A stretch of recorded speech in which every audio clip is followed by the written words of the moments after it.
Greetings, readers. I am the Bookworm. On my channel, I read short stories and books for you to relax to and enjoy. If you'd like to support my channel, please like and subscribe. I also have other socials listed below. There is also a link to my Patreon as well for those who'd like to sign up. If you become a member, you can vote on my next stories, get exclusive content, and a shout out. Thank you for coming to my channel. Get comfy, grab a blanket and a boba, and I hope you enjoy this story.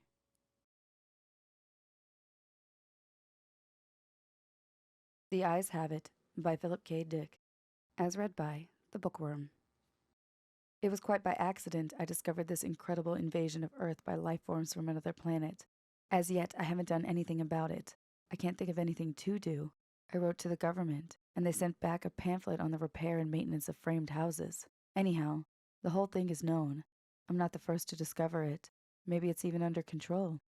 I was sitting in my easy chair, idly turning the pages of a paperback book someone had left on the bus, when I came across the reference that first put me on the trail. For a moment I didn't respond. It took some time for the full import to sink in. After I'd comprehended, it seemed odd I hadn't noticed it right away. The reference was clearly to a non-human species of incredible properties, not indigenous to Earth. A species, I hastened to point out, customarily masquerading as ordinary human beings. Their disguise, however, became transparent in the face of the following observations by the author. It was at once obvious the author knew everything, and was taking it in his stride. The line, and I tremble remembering it even now, read, "His eyes slowly roved about the room." Vague chills assailed me. I tried to picture the eyes. Did they roll like dimes? The passage indicated not. They seemed to move through the air, not over the surface. Rather rapidly, apparently. No one in the story was surprised. That's what tipped me off. No sign of amazement at such an outrageous thing. Later, the matter was amplified. His eyes moved slowly from person to person. There it was, in a nutshell. The eyes had clearly come apart from the rest of him and were on their own. My heart pounded and my breath choked in my windpipe. I had stumbled on an accidental mention of a totally unfamiliar race, obviously non-terrestrial. Yet to the characters in the book, it was perfectly natural, which suggested they belonged to the same species. And the author? A slow suspicion burned in my mind. The author was taking it rather too easily in his stride. Evidently, he felt this was quite a usual thing. He made absolutely no attempt to conceal this knowledge. The story continued. Presently, his eyes fastened on Julia. Julia, being a lady, had at least the breeding to feel indignant. She is described as blushing and knitting her brows angrily. At this, I sighed with relief. They weren't all non-terrestrials. The narrative continues. Slowly, calmly, his eyes examined every inch of her. Great Scott! But here the girl turned and stomped off, and the matter ended. I lay back in my chair, gasping with horror. My wife and family regarded me in wonder. "What's wrong, dear?" my wife asked. I couldn't tell her. Knowledge like this was too much for the ordinary run-of-the-mill person. I had to keep it to myself. "Nothing," I gasped. I leaped up, snatched the book, and hurried out of the room. In the garage, I continued reading. There was more. Trembling, I read the next revealing passage.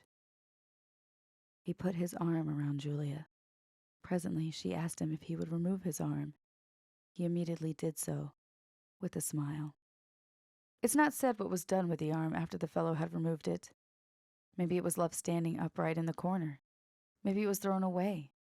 I don't care. In any case, the full meaning was there, staring me right in the face. Here was a race of creatures capable of removing portions of their anatomy at will. Eyes, arms, and maybe more, without batting an eyelash. My knowledge of biology came in handy at this point. Obviously, they were simple beings, unicellular, some sort of primitive single-celled things. Beings no more developed than starfish. Starfish can do the same thing, you know. I read on and came to this incredible revelation, tossed off coolly by the author without the faintest tremor.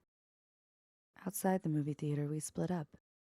Part of us went inside, apart over to the cafe for dinner. Binary fission, obviously. Splitting in half and forming two entities. Probably each lower half went into the cafe, it being farther, and the upper halves to the movies. I read on, hands shaky. I had really stumbled onto something here. My mind reeled as I made out this passage. I'm afraid there's no doubt about it. Poor Bibney has lost his head again. Which was followed by, and Bob says he has utterly no guts. Yet Bibney got around as well as the next person. The next person, however, was just as strange. He was soon described as totally lacking in brains. There was no doubt of the thing in the next passage. Julia, whom I had thought to be the one normal person, reveals herself as also being an alien life form, similar to the rest. Quite deliberately, Julia had given her heart to the young man. It didn't relate what the final disposition of the organ was, but I didn't really care. It was evident Julia had gone right on living in her usual manner, like all the others in the book, without heart, arms, eyes, brains, viscera, dividing up into two when the occasion demanded, without a qualm. Thereupon, she gave him her hand. I sickened. The rascal now had her hand, as well as her heart? I shudder to think what he's done with them by this time. He took her arm. Not content to wait, he had to start dismantling her on his own. Flushing crimson, I slammed the book shut and leapt to my feet, but not in time to escape one last reference to those carefree bits of anatomy whose travels had originally thrown me on the track. Her eyes followed him all the way down the road and across the meadow.